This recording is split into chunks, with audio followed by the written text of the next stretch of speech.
It's the Fellowship of the Geek Show, a weekly podcast about comics, the comic book industry, and other geek pop culture. Music courtesy of Manny the Martyr. And now, on with the show!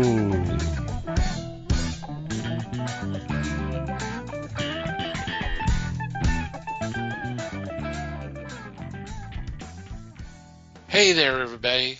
It's the Fellowship of the Geeks podcast. My name is Thomas Chick, and joining me for this episode is Mike Marlowe. Hey, gang. Les Webster. Morning. What the fuck? And Liz Newman. I can't even top that, so hey. Question is, did you want to? No, that needed to stand on its own. How are you guys doing? Yeah. That sounded positive. Yeah. Yeah, let me off my wand up here, everybody. Groovy. I hope everybody out there is doing okay. So what's been going on in your corner of the galaxy? I don't know.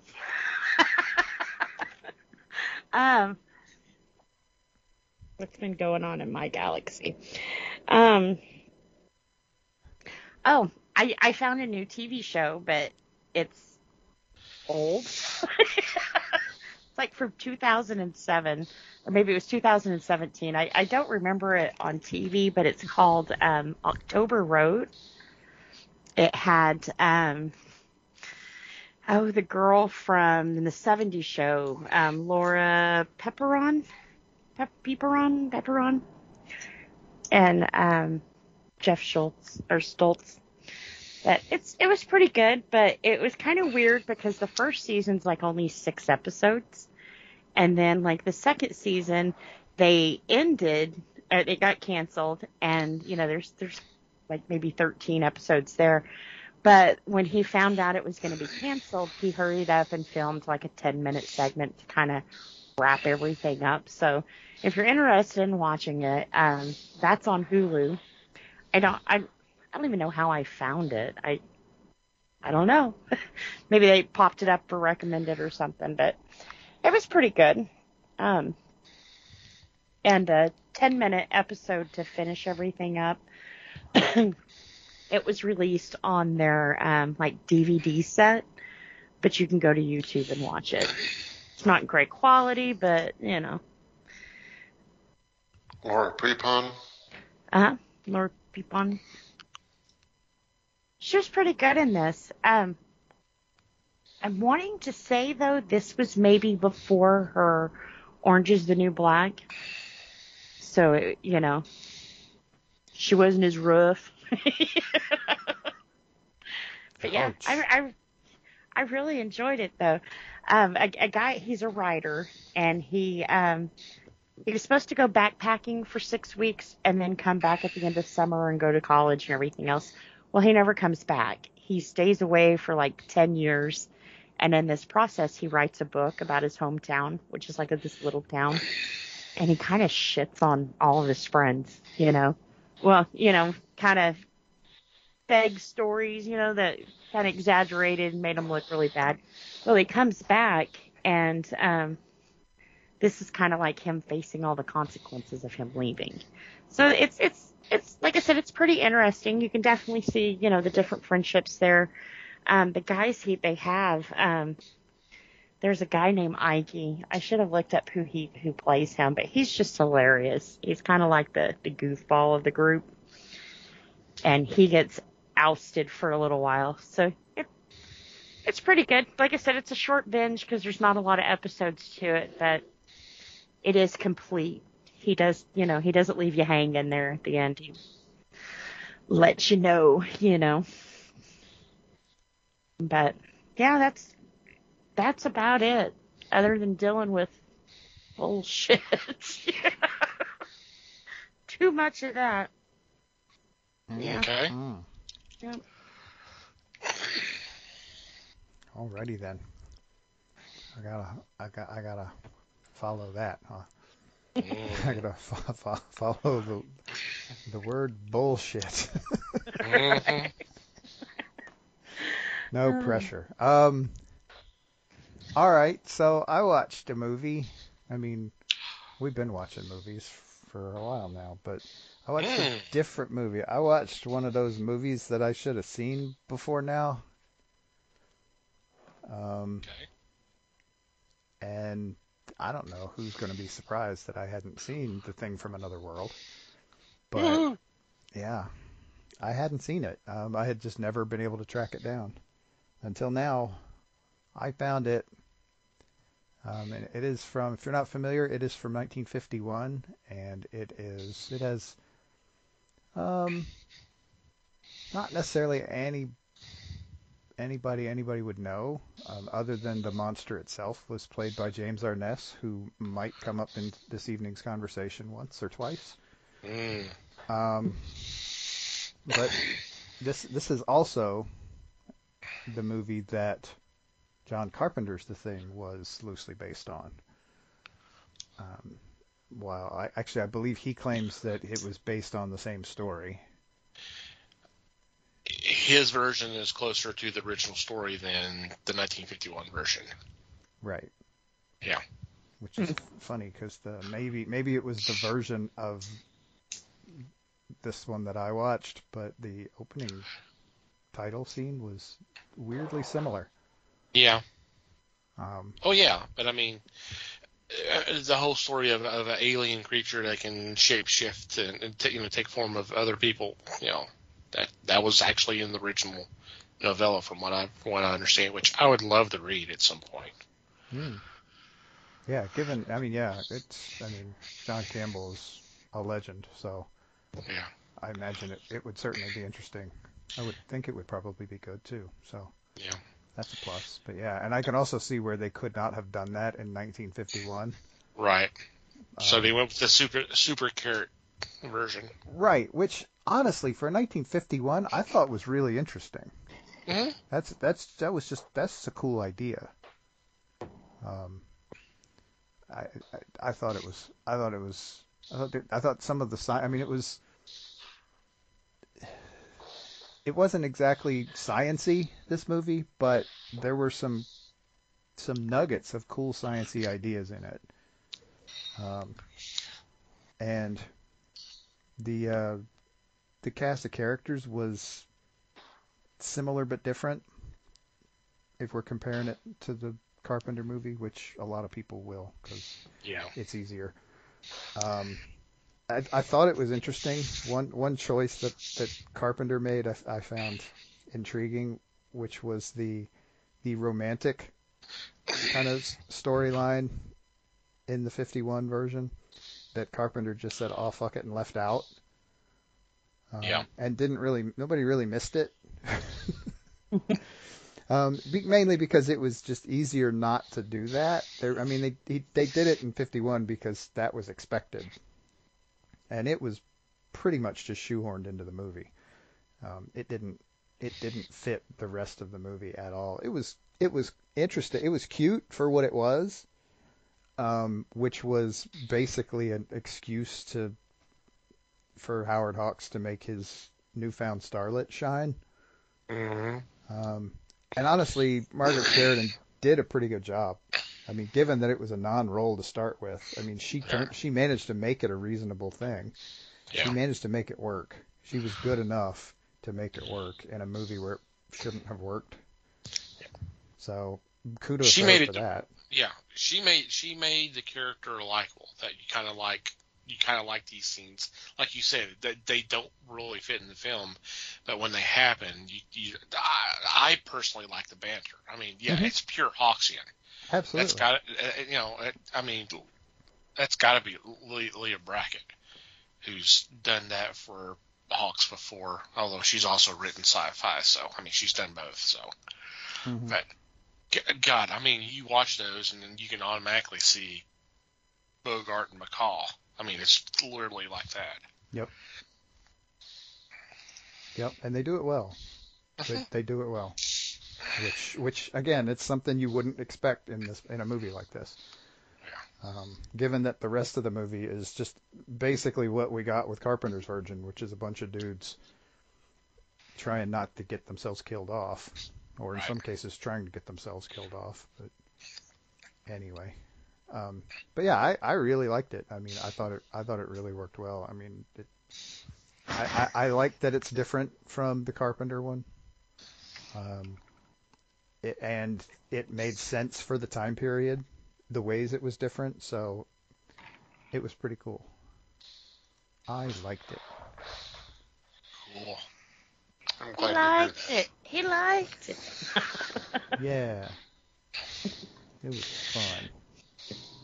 And you talk about not a lot of names that people might know in the cast, but you've got the lead played by Kenneth Tobey, the Captain Henry, I believe his name. Yeah, Henry. Man, he's been in a lot of other stuff. What was the one?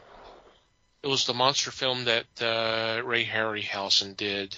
The special effects. I'm trying to look it up right now. That doesn't narrow it down much. Yeah, I know, but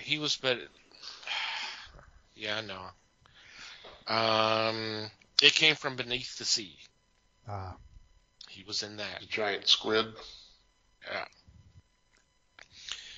Yeah. Then you had. I'm gonna have to pull this up real quick because I don't remember their real names right now. But the reporter. The actor was Douglas Spencer. Okay, and he was in This Island Earth. Oh, okay. As the head alien, although you can't remember because he's got the big literal butt head. It's been a while since I've seen that. Yeah, and you got Paul Frees, which you may not remember the name, but you will recognize the voice because he was the voice of Boris Badenov on Rocky and Bullwinkle. Mm-hmm. What else? He's War of the Worlds. I mean, he did a lot of voice acting. So I mean, he was everywhere. He did a lot of voice stuff for the movie Tora Tora Tora.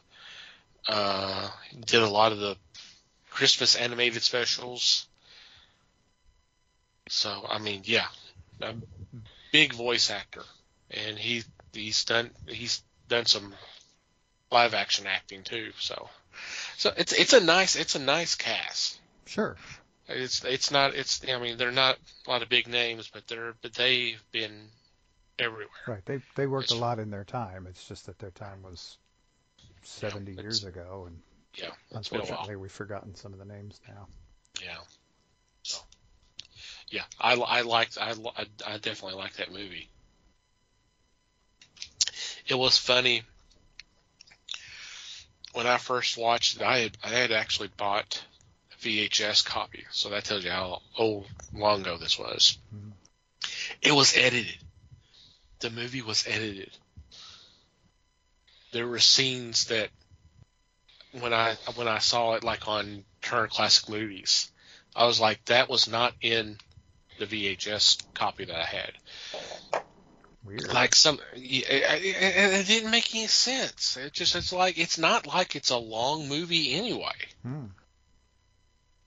Because there was some of the scenes with Captain Henry and the secretary that actually went a little bit longer. There was scenes where they were kind of discussing about what to do with the thing, and it was gone. It was not there. So when I saw it then, I was like, I don't remember this. And I watched that movie like over and over and over again. So it was kind of, I remembered. Yeah. And I was like, I don't remember that. It's just weird to do that. So, well, I'm glad you saw it. Yep. I am too. It is a fun movie. Mm-hmm. Absolutely. Alrighty, Les? I did a couple of things. I know it's been on TV for a while now, but I watched like the first 5 episodes for 6 episodes of a game show called Bullshit. And this fascinated me. I ended up deciding I'm going to sit and watch all I can. Don't care if my eyes pop out. It was just fun. It's with, yeah. Is this the Penn and Teller thing? Penn and Teller? No, this is, that was a TV series where they were discussing things that weren't true anymore. They talked about recycling and some other stuff. This is a game show with Howie Mandel as the host. And you have 3 contestants. Actually, the first episode is 4 contestants because one is going to be the bullshitter. He is given a question. All the group is given a question. The person that's going to bullshit everybody puts in his answer, finds out if his answer is correct or not, and then he has to convince the others that he's telling the truth. What's fun about it is some of the cockamamie stories that people come up with,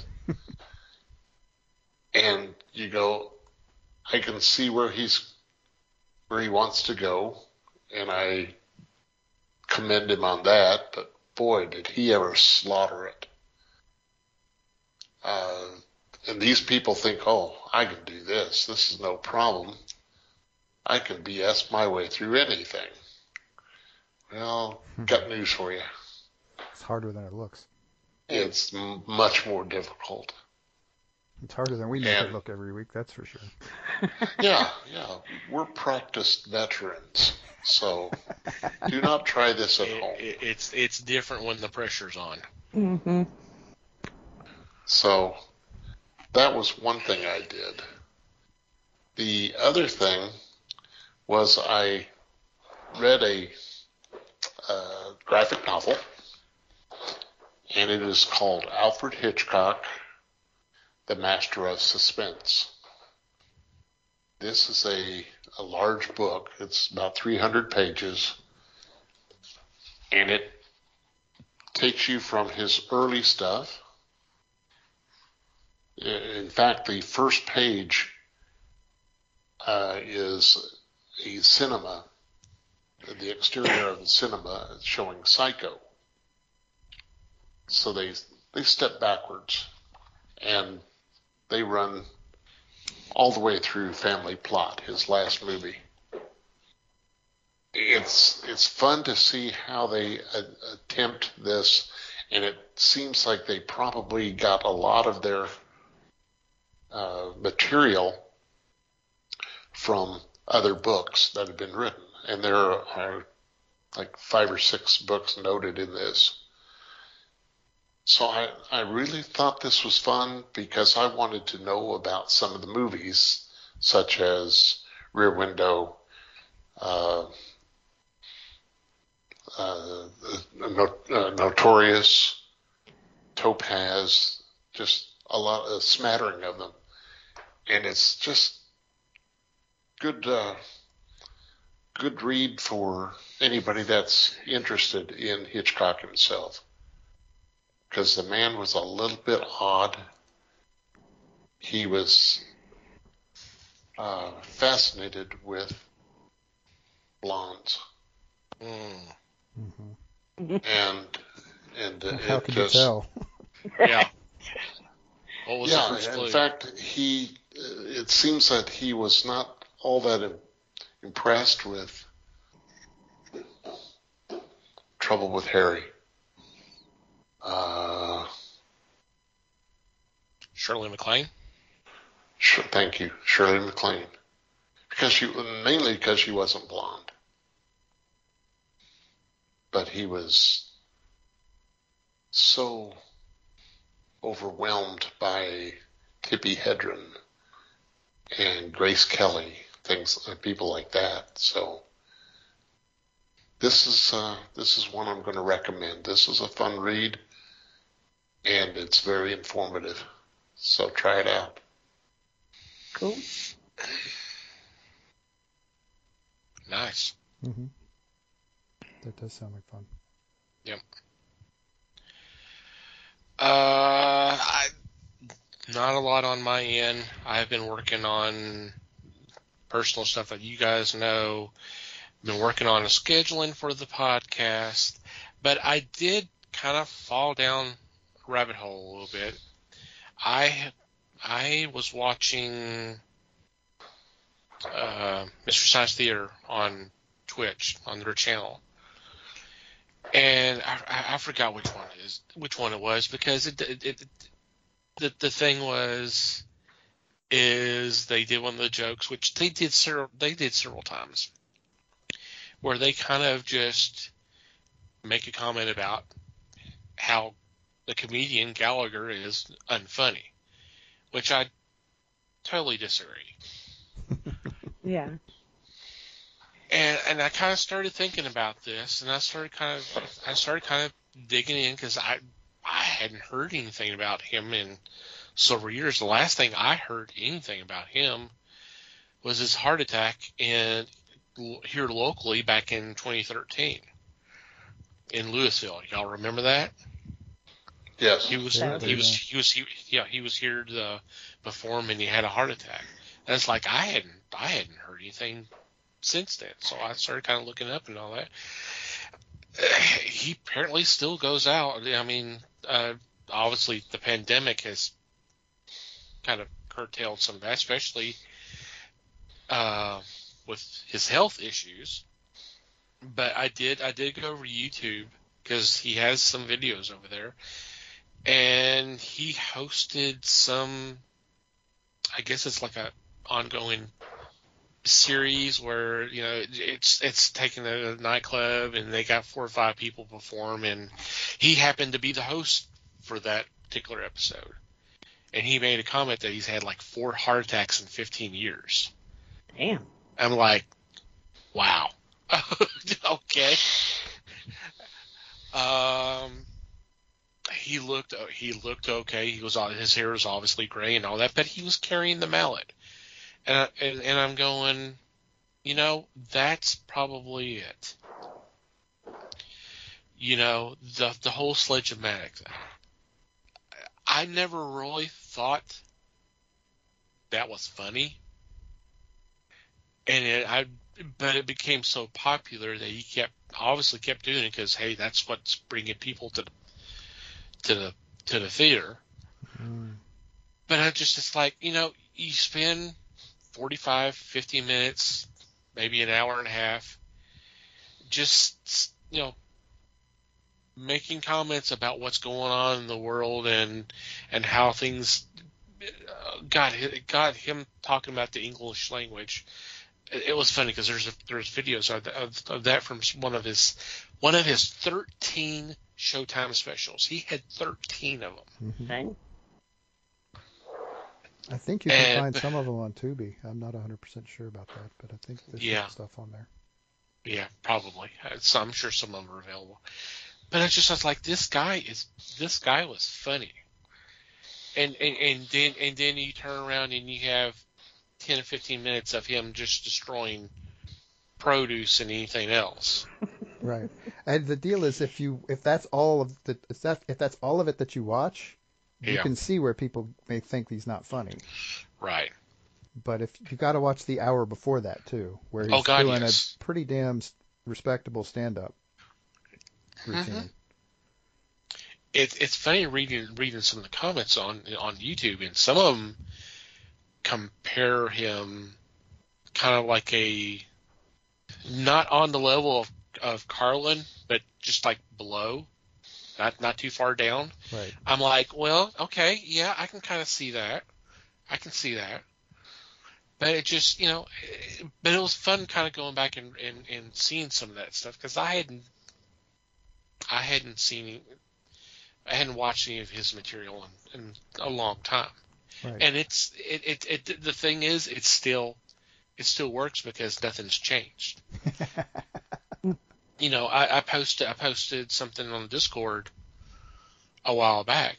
The whole thing of cargo goes by ship, a shipment goes by truck. You drive on the parkway, but you park in the driveway. It's a pair of panties, but just one bra. That kind of stuff. He points out all the absurdities. And it's right, which funny is where you get the comparison to Carlin, for sure. Right. Yeah. And it's funny stuff. It's very funny stuff. But it was kind of nice seeing some of those comments. And of course, I mean, it's YouTube. You can get the wide range of comments, but they were like, I didn't really see anything negative about him other than some people saying he's become more bitter over the last few years. And I'm like, well, haven't we all? Well, yeah, pretty much.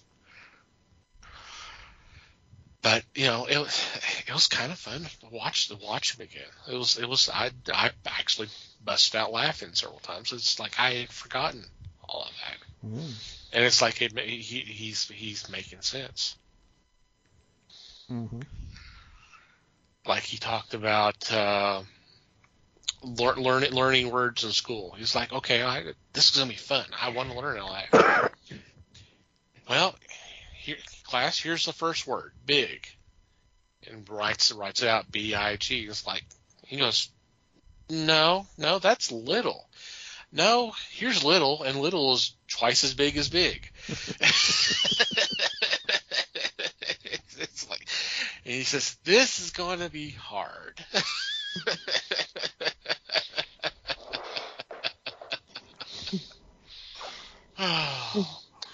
Yeah, well, just on a side note here, the word monosyllable has 5. That's true. Did they discuss the problem with his brother? The one that decided he was going to go on the road as Gallagher? Well, the Wikipedia kind of goes into it a little bit. Gallagher's first name is Leo, but he has a brother, I think, named Rob. And Rob actually asked permission to go around and do some of his material. And Leo says, yeah, you just can't do Sledge-O-Matic, and you got to make sure you're saying that you are not me. You're somebody else. And for a bit, he followed the guidelines, but all of a sudden he crossed over. Yeah, and then went into the lawsuit. Man, that's gotta suck having to sue your own brother. It does. So yeah, I'm sure there's YouTube videos about that thing, but I did not watch it. I was watching more of the performances. Sure. So I remember seeing him here in Dallas. Mm-hmm. Oh, I did too. Yeah, me too. Which is kind of another funny story, since we're kind of doing funny stories, because the whole family went to go see him. And this is probably close. I don't remember the year, but it's kind of close to the tail end of where he was really peaking. And it was some club in downtown Dallas. And y'all guys know how crazy the streets are in downtown Dallas. For our audience, they don't. My dad's trying to get us to this club, and he turns onto the street and finds out that we are going the wrong way on a one-way street. Exciting. Going, oh, shit. To quote Bill Cosby, first you say it, then you do it. Mm-hmm. But I obviously we made it, but it was a little bit more interesting than it should have been. Exciting. Yeah. Action packed when it was supposed to be a comedy. Mm-hmm.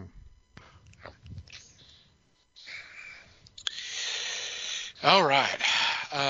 Before we get into this week's discussion, it's already been mentioned a couple of times, but we do have a Discord that it's free for y'all to join. Sign up for Discord is free. The app is free. It's on all the app stores. We do have an invite on our homepage, www.thefellowshipofthegeeks.net. And we post news items, we'll post memes, we'll post videos, we'll have discussions, we'll have fun stuff, we'll do movie nights from time to time, we'll may have some other type of activities. So if you'd like to hang out with us when you're not listening to the podcast, or you can listen to the podcast and be in the Discord as well, come join us. It's fun. Yep. We have a good time. Yep. Yes. Yes, you are correct, sir. Thank you, Ed. Mm-hmm. Slow down on his martini, servant, dude. I'll do my best. Alrighty, it is that time again. It is casting call. If you're not familiar with this, what we do is, for the last couple of years, we frequently decide to just kind of pick, or I come up with a concept for a show or a movie that may be based on comics, may not be. Tonight's is not based on one, although there was one, but we'll go to that later. Mm-hmm. And I'll put together a list of the characters, and I'll put in a type of setting, whether it's going to be a movie. We've done animated series. We did that with Gru. Or, so it would be a show or a movie or something like that, and at a certain time period, 60s, 70s, 80s, 90s, what have you. So for this time, I don't remember exactly how I came across it, but I felt, hey, we need to do a Western. We hadn't done a Western yet. So we are taking the classic Gunsmoke TV series, and that there's the reference for James Harness earlier. Mm-hmm. And we are treating it as a streaming series from the year 2020. So that is the show we will be casting this week. And this should be kind of interesting. So I feel like you went easy on us this time with a modern cast. Which probably means the next one's going to be an interesting one. I mean, this is interesting too, but... Well, you'll just have to wait now. I'm sure I will. Uh-huh. So with that, let's go ahead and start casting the new Gunsmoke. Who would like to go first? I'll go. And no fear. Yeah. It's been a while since I've watched Gunsmoke, I'll be honest with you. This was one that I watched with my grandmother quite a bit, though. But I may be a little rusty on my characters, so bear with me here. It's okay. First, of course, was Matt Dillon. Probably the hardest one to cast because he was the brawn and the heart of the show, Like I said this week, I've been binge watching a show, and I picked out Jeff Stoltz from that. You may remember him from like Enlisted and Seventh Heaven. That's where I remembered him from, was Seventh Heaven. But he's a tall guy. He usually plays the brawn part with a lot of heart. So I thought his acting style and stuff would be really, really fit for this part. He's got the physique and the compassion. Cool. Very nice. Yeah, that'll work. Yep. I'll jump in next. Okay. My cast might be a little, might seem a little odd, but that's because I kind of got stuck on one character and one person to play that character, and it wasn't Dylan. It wasn't Matt Dillon. It was later on. Okay. But so I'll explain later, I guess. But in the meantime, my choice for Matt Dillon was Billy Campbell. Oh, yeah. Yeah. Because talk about heart. I mean, if he doesn't have it, he can fake it really well. Yeah. And he's pretty enough. And he's yeah. I actually did look at height in this, and he's tallish. I mean, he's not hulking, but he's not 6'7" like James Arness, but he's a tall guy. He gets around all right. He's fine. I like that. Cool. Yep. I do too. Okay, Les, how about you? I'm starting off with the actor that I named for Buck Rogers, and that's Sam Claflin. I just felt like he stands about 5'8", 5'9". So I'm not looking for a hulking figure. To me, that would be somebody that would be like the barkeeper or the horseshoe man, something like that. Mm-hmm. Yeah. So I just kept it a little bit closer and decided he would be my choice. Okay. Cool. Cool. I like that. I don't necessarily think height is a requirement for the role, but it's cool.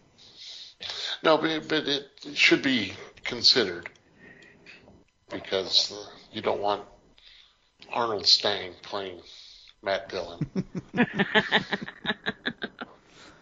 Oh, I bet there's a time and a place. But anyway. Yeah.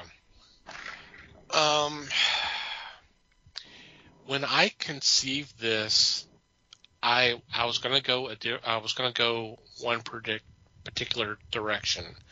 I was gonna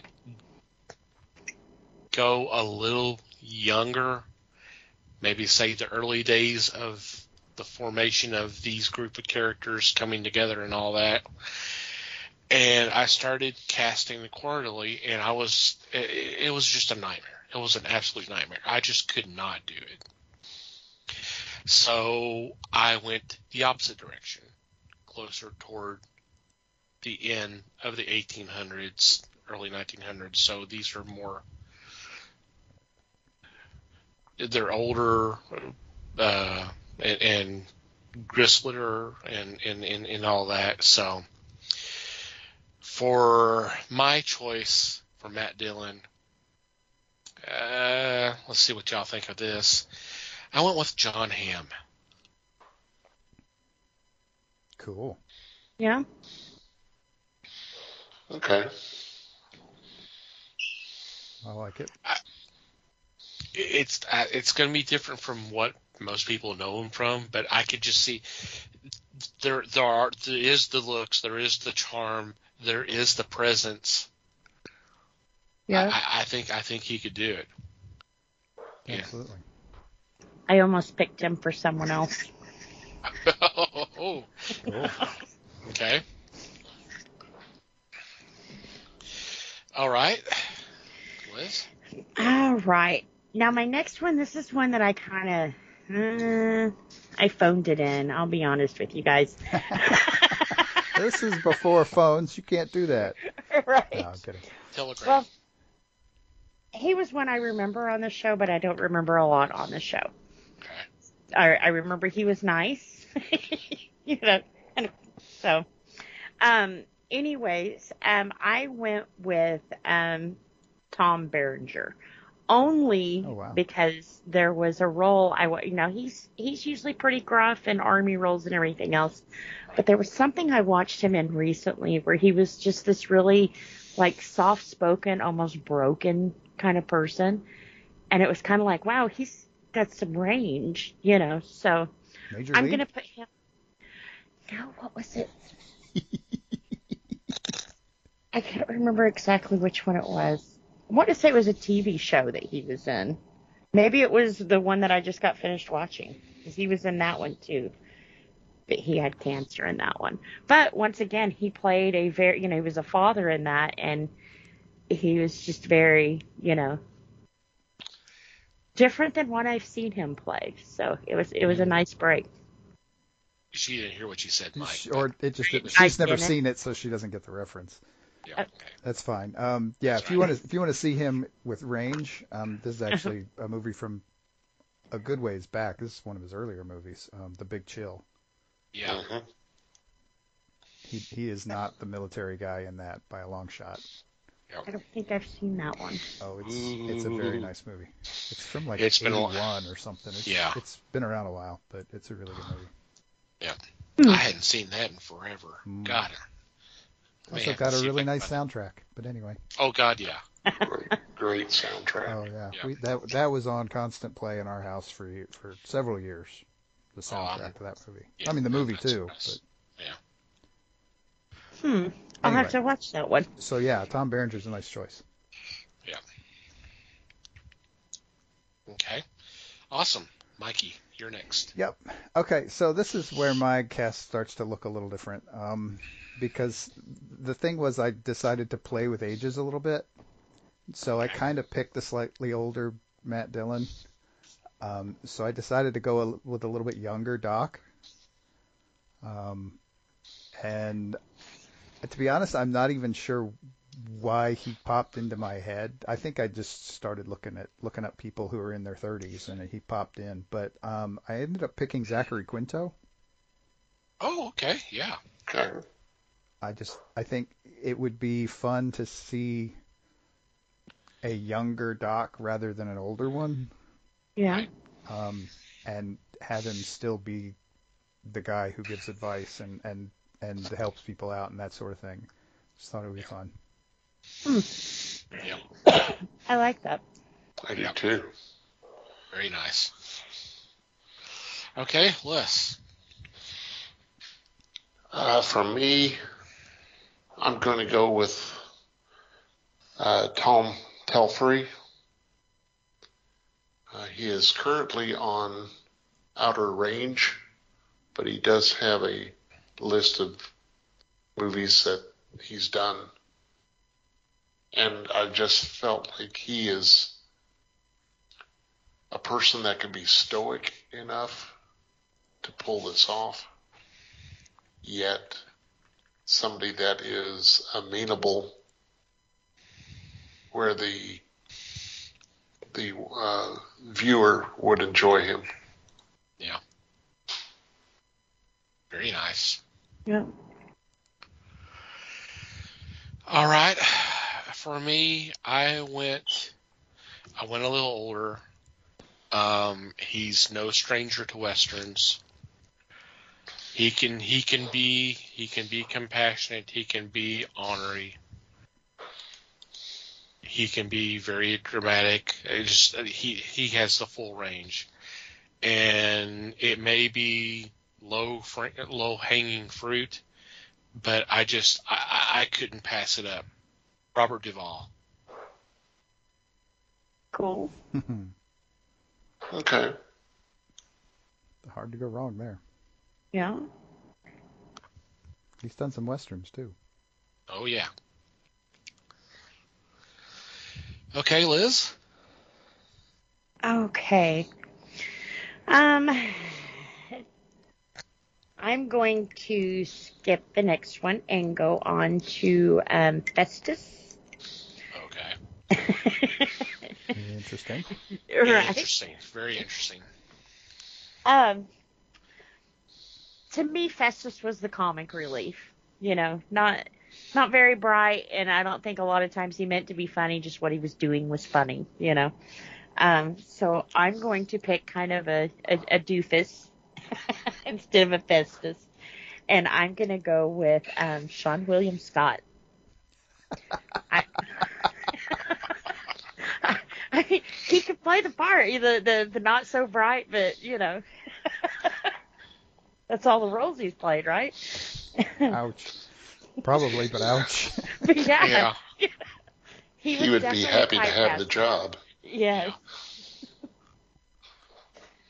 Why is he in controversy right now? He needs to work. Okay. I haven't seen him around much lately, that's all. Yeah. That is true. Okay, interesting. Mm. Okay, Les? I've got Jay Baruchel from She's Out of My League and some others. I also went with a comedic force there. Okay. Cool. Very cool.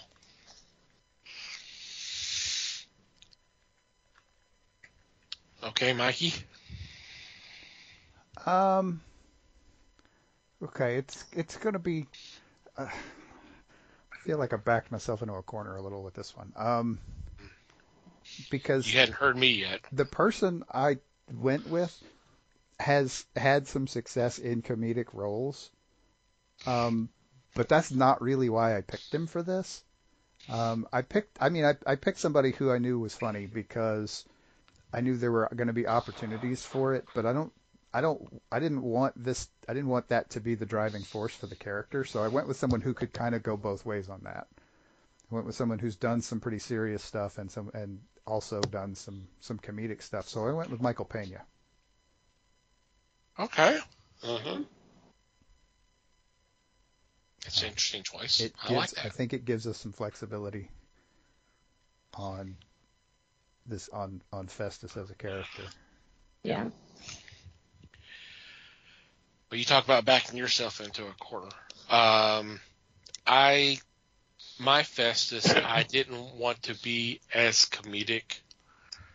I wanted to be a little bit more serious, but have some of the comedic elements a little bit. And I did that because I wanted this actor to play this character. Another one who's not a stranger to Westerns, and I would love to see him do a little comedy. I don't think he's done it, or he hasn't done it a lot. Sam Elliott. Uh-uh. Oh, dang. Yeah? Damn. I like that. That is an interesting choice. I do too, and he did Big Lebowski. Oh, that's true. So, for a touch. I'm not saying he's deep into comedy, but... No. Well, he's got a different kind of humor. He was also on The Ranch with Ashton Kutcher. Yes. And hilarious. I mean, it was just the crotchety hilarious, but it was hilarious. I enjoyed him. Right. Funny in the way that Tommy Lee Jones was funny last week. Yeah. Basically. Yeah. Yep. Yeah, which is kind of what I was going for. I like that. I think that would be very interesting. Yeah. I like that too. All right, Liz, who's next? All right. Next is Newley, and he was a gunsmith turned deputy, right? Yeah. So I cast in that part.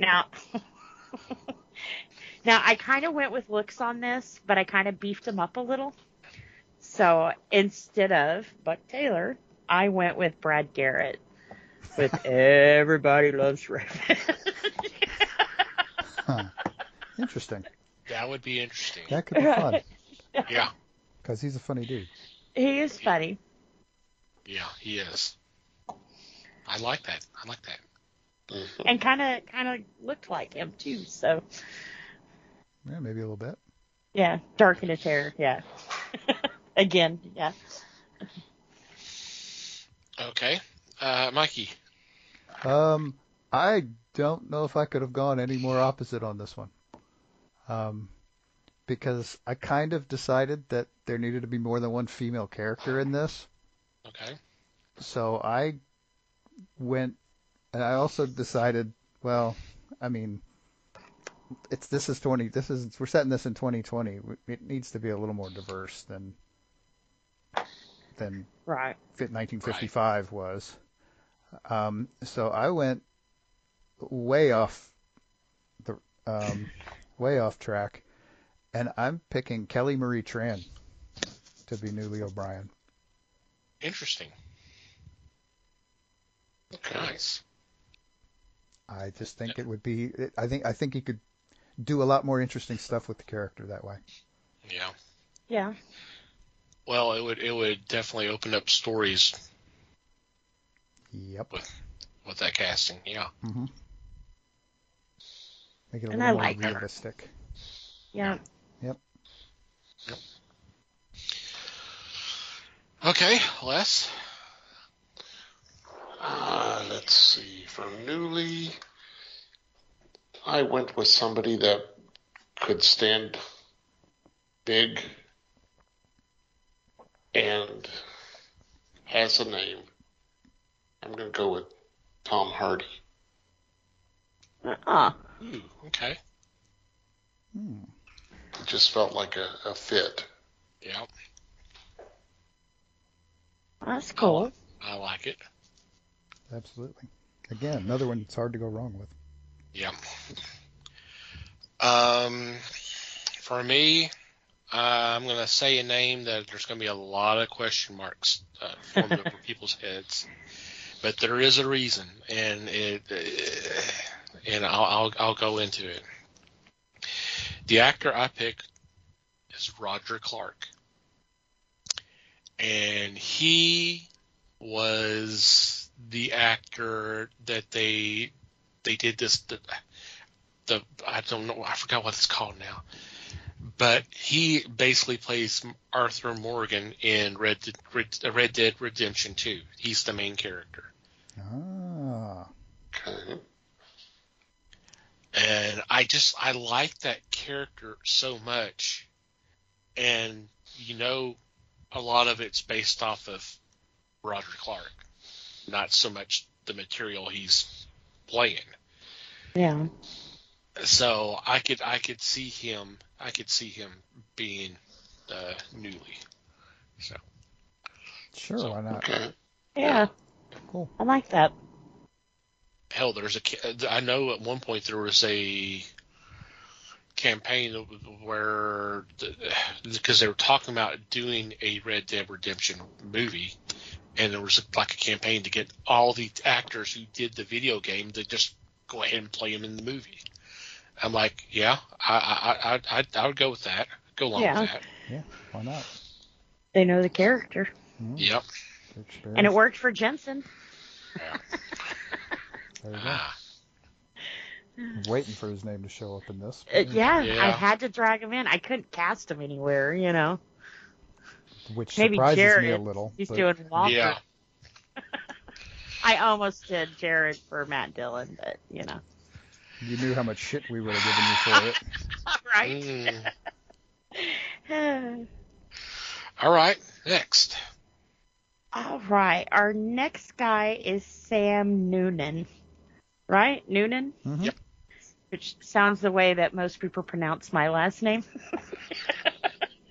But Don't tell me that. I'll start calling you that. You're out in the Western days, running a bar because he was the bartender and everything. So I put a rough, tough guy that you ain't going to give no shit to, and that would take care of Miss Kitty when Matt wasn't around. So I went with Danny Trejo. Who's going to fuck with him? Whoa, machete. Oh, man, yeah. I like that. Oh, yeah. I do like that. Ouch. Although who I cast for Kitty, she may not need him. Okay, so much the better. All righty. Les. No, Mike, you're next. I'm sorry. Got the And list he in front of keeps me. trying to skip you. Either way, no, it's fine. Whatever. I'll jump in there if I need to. I actually did something sort of similar. Because when I was looking it up, the guy who played Sam Noonan originally was Glenn Strange. Right. Who was the guy who took over the Frankenstein role, the monster. Yep. And so I was thinking, okay, so that was the 50s, and he was playing the monster. Who could I get that plays a monster now? And so I was thinking about, I was like, how do I want to do this? And so I decided, screw it. I'm going to pick James Jude Courtney for this. Because he's the guy in the Michael Myers mask now. Yeah. I figured, nice. What the hell? Let's get another monster guy to do this. And he could just be the biggest, meanest, sweetest guy you ever met. And however you want to work it, however you end up needing to cast him, however you need the character to be is fine. But okay. Why not? Be nice when he wants to be, but when he has to be. Right. And he's big enough and probably mean enough looking that he could pull it off. Yeah. They probably didn't have to pull ass too much. Right. Very nice. Very nice. Okay, Les, now it's your turn. Was that Paco that barked there or what? Where's Taco? What I looked for, I just wanted somebody, he didn't have to be massive, he just had to have empathy. And I went with Henry Cavill. Okay. I like that one too. Yeah. I like that. Yeah. For me, I didn't really go size. I'm not even sure how tall he is, but I mean, he can be friendly, but he can also be a mean son of a bitch. He's done a couple of westerns. It's kind of funny how, especially after the last choice, that I went with this choice, Josh Brolin. Ooh, I like that. Cool. He's doing that Outer Range right now. Yes, he is. Pretty good on that. He's pulling that together. He is. Cool. I keep waiting for him to snap, though. He's going to have to hold his breath for a while first. Right. Yeah. Wait till he turns purple. But anyway. All right, Liz. All right, and our last one, which was the only girl, well, tell Mikey. Till I screwed it all up, right. Only girl in the bunch, my favorite redhead, well, my second favorite redhead. So I went with another redhead that's known to be pretty tough. She can hold her own, but can also be the frail lady when she needs to be, because, Kitty was running a business. So I went with Natasha Lyonne. Okay. Cool. Yeah. Kind of made her a little younger than Kitty, I think. Because Kitty wasn't real young, right? Oh, no. No, Yeah. Not really. But age gets weird when you get in the Old West because we didn't live as long back then. Right. So you didn't have to be that old to be old. But Kitty definitely demanded respect and class when she walked in, no matter what kind of business she was running. Which I don't think they fully came out and said what she was doing, right? Not in the 50s, no. Yeah. 50s, 60s, or even 70s right. now. They were very vague about it. Yeah. But we all knew. Mm-hmm. They had to be. Yeah. Mm-hmm. It's kind of weird that she was dating the sheriff, but hey.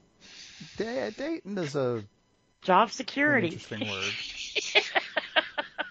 True. Right. Stay on the good side of the law. That's the deal. He could have just been a good client. There were hints, but yeah. Yeah. I don't remember him having all that much beer, but okay. Not sure there was a whole lot of beer involved. It's beer were, Yeah.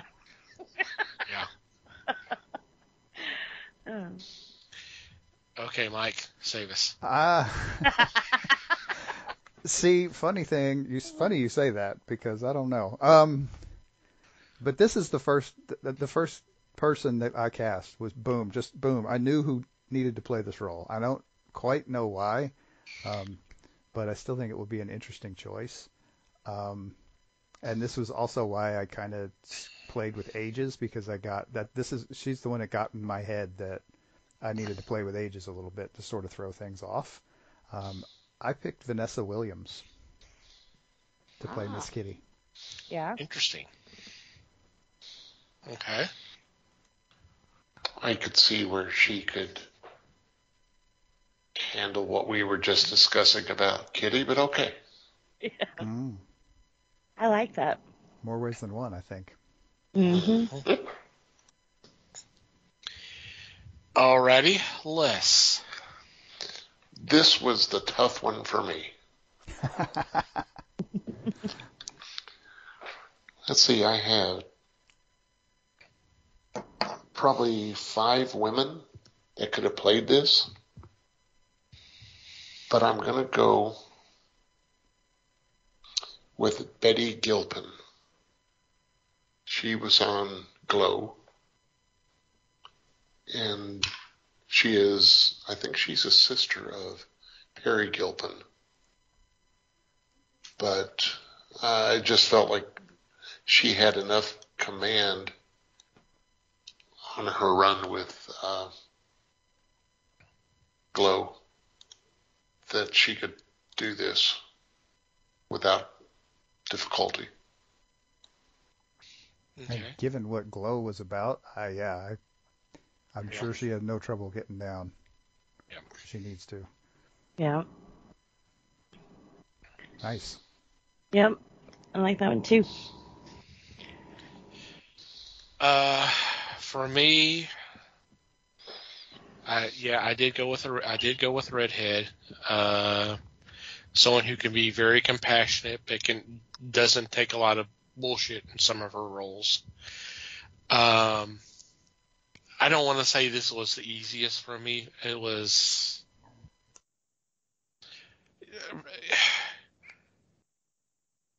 It was just maybe second or third quickest, maybe. I went with Julianne Moore. Huh. Okay. That could be fun. Mm-hmm. She's pretty good. Yep. I'm sorry, who was that again? Julianne Moore. Oh, okay. I like her. I like your choice, too. Mm-hmm. Very cool. Did y'all do any other characters? Because that was what we had for the list. I know sometimes y'all do, so. I did not this time. Okay. I did. Okay. I looked at the cast and I said, don't get me wrong, but I thought, how can you leave out Quint? I understand. Well, let me interrupt you real quick there. Please. And I apologize for doing that. No. Believe me, I try to keep this to 7. You know, because it's like I thought about putting Chester, and I'm like, I can't have Chester and Festus. So one of them, you know, and Festus had been there longer, so I went with, and Fester's probably more remembered than Chester. So yeah, so I thought about Quint, I thought about Chester. There was a couple others, but so yeah. In my defense, yeah, that role was considered, but I try to keep these to 7. Sure. Or so. And I don't have a problem with that. I'm not berating you because. Oh no, you're not. I just wanted to say. I just wanted to put that on record, saying this is why this character was not cast. This is how that kind of thing. So right, in a top 10 list, he was like 11 or 12. He like almost made the cut. So yeah, sure. Yeah. So, and it was difficult. Yeah, because I really thought about having Quinn, because I thought that would have been interesting for the same reasons why Mike went with the direction he went with Newey. Because Quint was an Apache, if I remember correctly, wasn't he? He was Indian. Yes. Yeah. And he was played by Reynolds. Burt Reynolds. Yeah. So. But my choice there was an actor, or is an actor, from the Hunger Games. Thomas Brody Smarster. He was just somebody that could, in the movies, he was a stabling force. Okay. Cool. And then my last one is T.J. Miller as Chester. Okay. Cool. Liz, did you have any others? Nope. She's like, I barely got through these. What are you talking about? I don't know who the hell any of these people are. No, I'm kidding. I remember them, but I had to Google refresh them. Oh, I always do that because I never know how long it's been since I've seen some of these things. Yeah. All right. Very, very cool list. Very impressive list. I like what I heard. I'd watch any of these shows. Yep. Yeah. And I don't watch anything. Even if- Shit. Even if Jensen isn't in it. I'm a little surprised, honestly. His loss. Right. Blows my mind that you left him out. I don't know. Yeah. June 5th, he'll be gracing our TV sets again. So. Well, there we go. All right. On that note, we are going to take a quick break and be back with our geek news for you.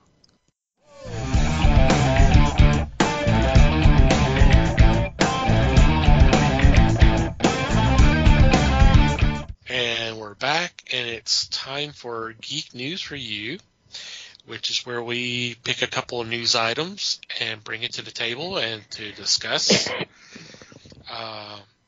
So for this week, it's Mike and myself. So, Mike, would you like to go first?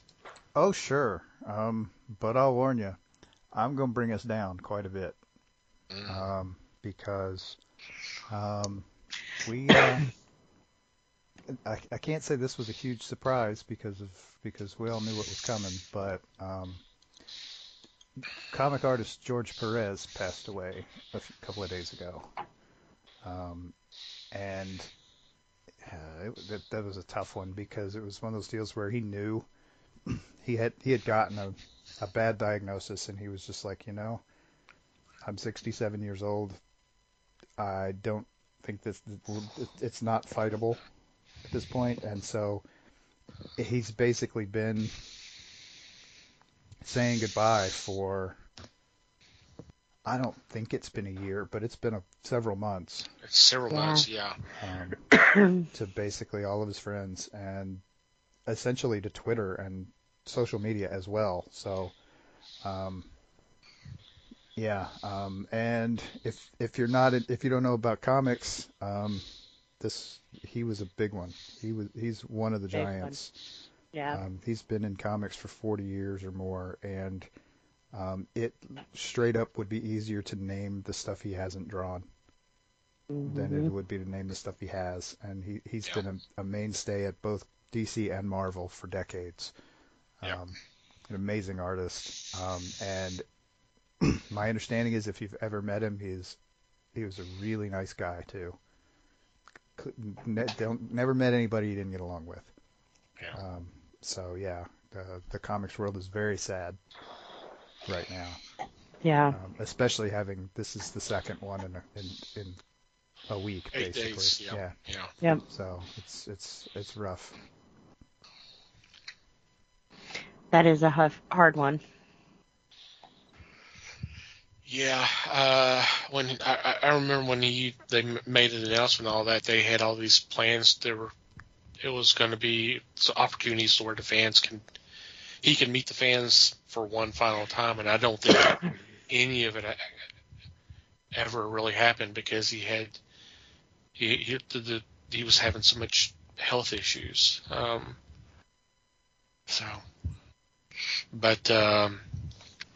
He was very appreciative of his fans.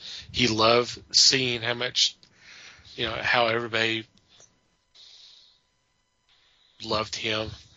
He knew he was appreciated for being the person he was and the artist that he was. And that's got to be an incredible feeling to know that you were so well loved. Yeah.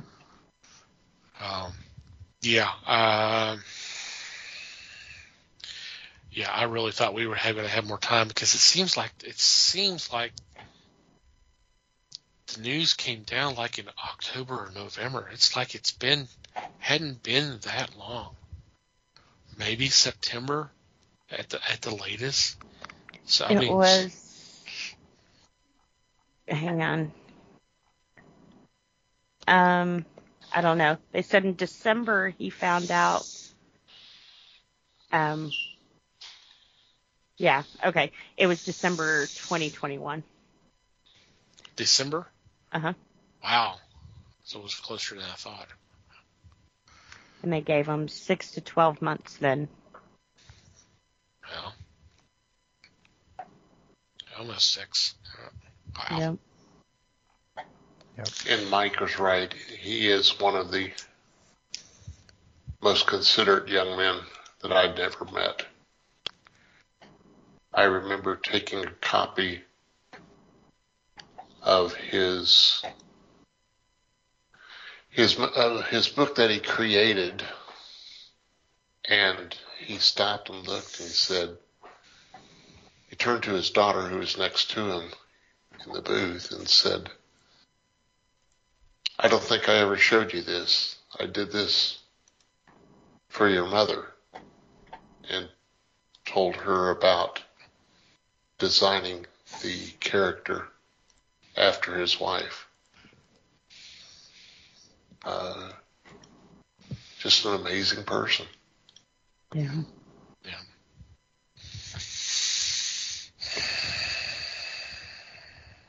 I think I read somewhere that they're doing a open public memorial at the con there in it's Orange County. It's Orlando. Yeah. I think that's coming up pretty soon. I forget the name of the con though. Yeah. This on top of losing Neil Adams 8 days earlier, 8 days earlier, it was a double whammy. Just really, really difficult. Yeah. Hard hit. Yep. Okay. For my news item, this actually came down the date today as of our recording. And I thought it was kind of interesting. It's a little bit of an update from the quote-unquote final chapter of the Halloween franchise. Halloween Ends. Apparently, there's a lot of connections between this film and a film that was directed by John Carpenter, Christine. Apparently, we have now the franchise has dabbled around with the supernatural, especially with Michael. But I mean, David Gordon Green, the director, has come out and saying that he's already prepared to be for the backlash for this film because what he's done. He gave the script to Carpenter to read, and the first question out of his mouth, is it too Christine?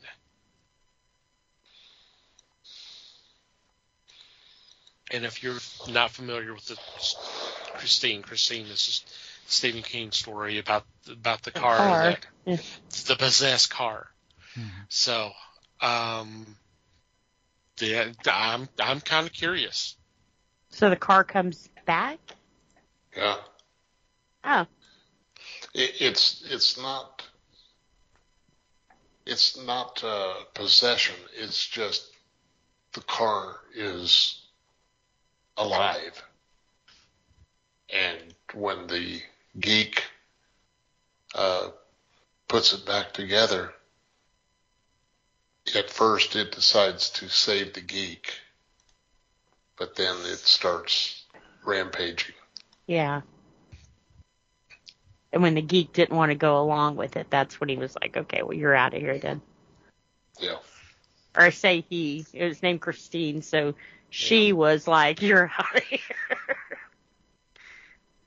So. Wasn't the car crushed at the end of that one? I haven't seen that movie in so many years. I would have to go back and watch. I thought it went up in flames, but... You could be right.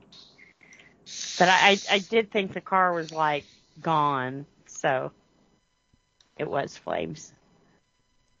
So it has me even more intrigued with what we're going to be seeing here in this October. So. Pretty cool. Yeah, definitely very interesting. Oh, is Stephen King involved in this one at all, or? In Halloween Ends? Oh, no, I'm sorry. I thought you said Christine too. What did I miss? We were talking about Christine, and then Les said Christine. Is it to Christine? That was the question he had to John Carpenter about the script. Okay. I need to go to bed. Okay. Oh, okay. Oh. That's some good stuff you're drinking. What's sad is it's water. Air quotes, water. Yeah. That's what you tell the officer, sure. Just because it's clear don't mean it's water, I'm just saying. That's right. Oh, man. Okay. Any special shout-outs or mentions this week? Nope.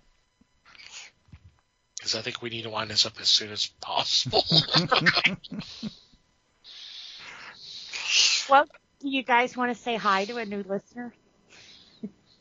Sure. I have corrected another one. His name is Hunter.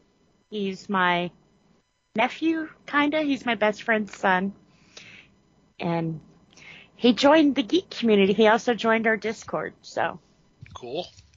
Good. Hi, Hunter. Welcome, Hunter. So if you guys have went to our very first meetup, you probably met him then. So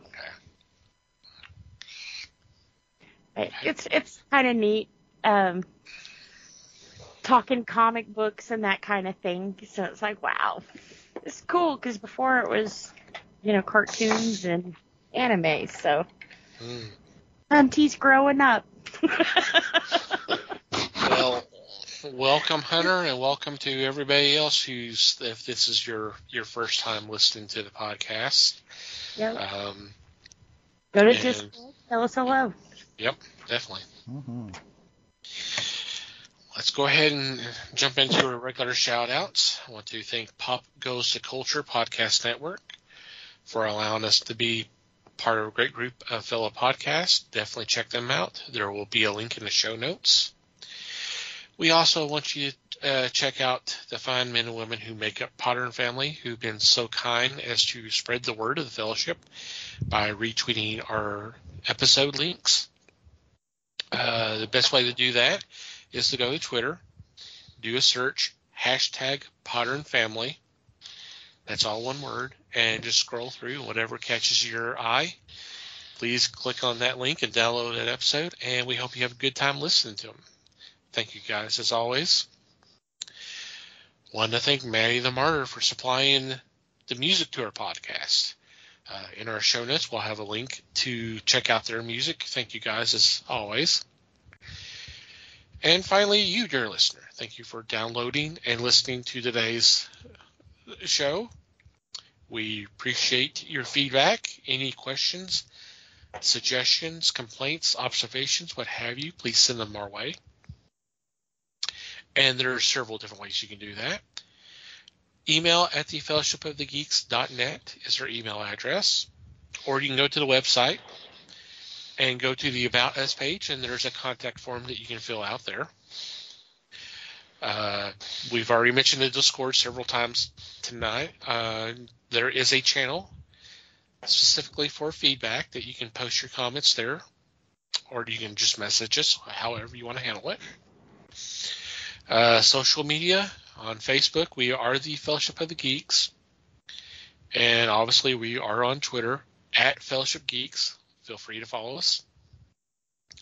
If you like to follow our personal Twitter accounts, Mike can be found at Mikey Geek. Liz can be found at LN_Geek. Les may or may not be found at Fake Les Webster. And I can be found at TomTC Geek. And from wherever you download our episodes, if you would please take a couple extra moments to rate and review our show, it would be greatly appreciated. Anything else before we say goodbye? Just thanks, everybody. Yep. Thanks, everybody. Appreciate you listening. Thanks for listening, everybody. We do appreciate support as always. And until next time, geek on, my friends.